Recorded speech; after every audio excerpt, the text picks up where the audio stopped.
మహానటిగా పేరు తెచ్చుకున్న ఈ భామ కీర్తి సురేష్ 2000 సంవత్సరంలో బాలనటిగా ఎంట్రీ ఇచ్చింది.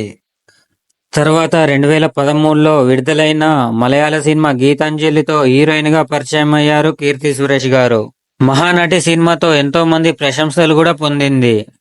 అయితే కీర్తి సురేష్ ని తన కొడుకిచ్చి వివాహం చేయాలని ఒక హీరో తండ్రి అనుకున్నాడట.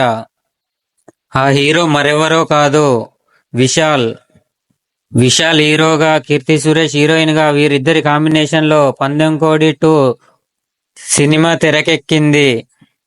ఈ సినిమా బాక్సాఫీస్ వద్ద ఘన విజయం సాధించింది.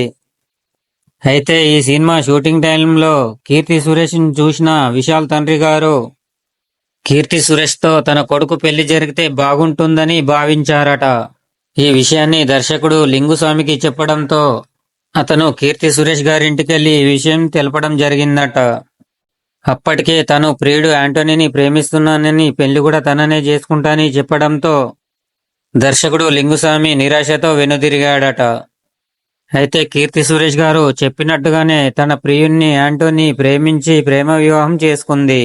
కాలేజ్ డేస్ నుండి ప్రేమలో ఉన్న కీర్తి సురేష్ గారు హీరోయిన్ గా అయిన తర్వాత కూడా ఆ ప్రేమను కొనసాగించి ఆ ప్రేమను పెళ్లిగా మార్చుకుంది.